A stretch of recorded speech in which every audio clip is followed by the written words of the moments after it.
Ahora nos acompaña desde la Conferencia de Seguridad de Múnich el ministro de Defensa de Colombia, Pedro Sánchez. Ministro, gracias por estar con nosotros.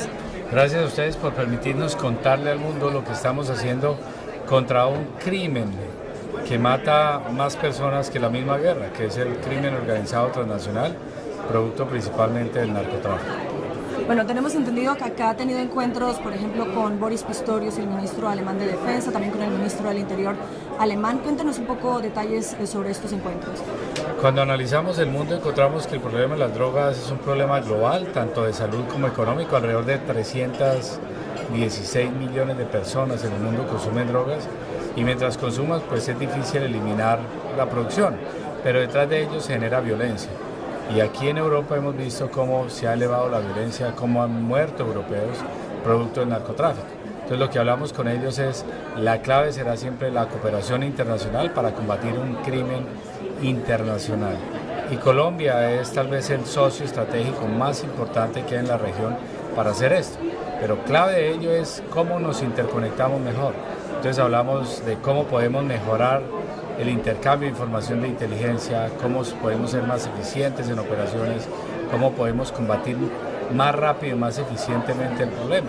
Y decíamos, entre lo ataquemos más temprano el problema, pues es más fácil hacerlo. Y aquí, aunque pues parecieran ver, algunas personas podrían decir que no es de defensa, sí es de defensa. Sustituir los cultivos ilegales es eliminar de alguna manera la raíz del problema. Y aquí la invitación es a que compren cacao y no coca, que es lo que están ahora cultivando nuestros campesinos. Y por otro lado, afectar de manera más eficiente la interdicción. Y la interdicción se puede ser más eficiente allá cerca de los puertos colombianos o en los puertos colombianos y no en todos los puertos del mundo. Y un último elemento que hablamos es cómo podemos mejorar las capacidades en defensa. Hablamos de temas de drones, de antidrones, de blindados, de movilidad, de helicópteros, para tener mejor autonomía estratégica en sistemas de defensa, pero también para diversificar los proveedores en defensa en Colombia. Ministro, hablemos un poco de la situación no solamente de Colombia, sino a nivel regional. Por ejemplo, de los recientes ataques que ha habido en la frontera con Venezuela contra el ELN en la región del Catatumbo, particularmente. ¿Qué nos puede contar al respecto y cómo está siendo la estrategia que está implementando el gobierno colombiano en esa región? Producto de la reunión que tuvo el presidente de Colombia, Petro, con el presidente de los Estados Unidos, Trump, se acordó fortalecer aún más los lazos de inteligencia y priorizando ciertos objetivos de alto valor. Y una de las zonas que se priorizó fue el área del Catatumbo. Y allá delinque un cartel del narcotráfico que es el ELN y otro cartel del narcotráfico que son las disidencias de alias Calarcá que utilizan la frontera para moverse de lado y lado. Ahí es clave entonces la interacción con Venezuela. Esperamos que en próximos días o en próximas semanas tengamos un acercamiento ya a nivel diplomático y que trascienda a nivel de defensa. Lo que hemos recibido por alguna información de inteligencia es que Venezuela está moviendo de alguna manera sus fuerzas armadas en zona de frontera para atacar estos grupos.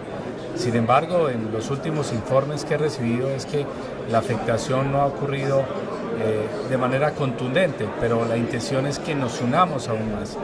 Pero no solamente, digamos, la interacción con los otros países es clave para atacar los grupos en frontera, como en Venezuela, sino también la interacción con Ecuador. Con Ecuador hemos hablado, mantenemos una relación muy fuerte en términos de seguridad, pero necesitamos unirnos más, porque cuando uno presiona el crimen fuerte, pues ocurre un efecto que llamamos globo, se intenta desplazar a otro lado.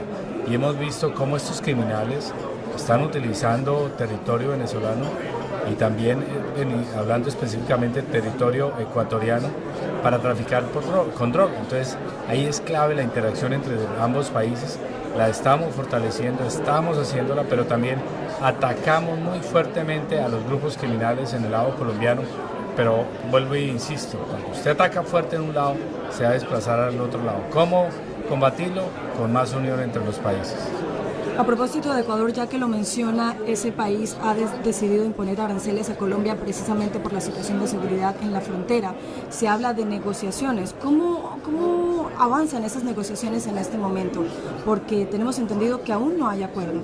Pues sorprendió enormemente que hubieran hecho una declaración en ese sentido. Es totalmente ajena a la realidad.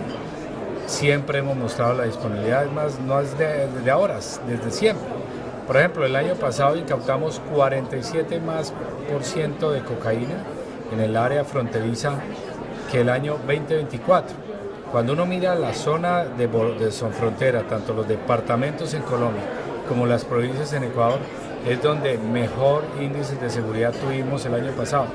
Por ejemplo, en Putumayo, que es un departamento de Colombia fronterizo con Ecuador, se redujo el homicidio en 63%, y en Nariño, que es otro departamento fronterizo, en un 23%. Lo mismo casi que ocurrió en la frontera ecuatoriana, pero en Ecuador se trasladó el problema ya muy lejano, al sur, hacia Guayaquil.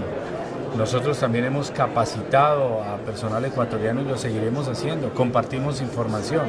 La verdad se hace extraño, es totalmente extraño, y aquí pareciera es que esas decisiones buscan es motivar la economía ilegal y desmotivar la economía legal.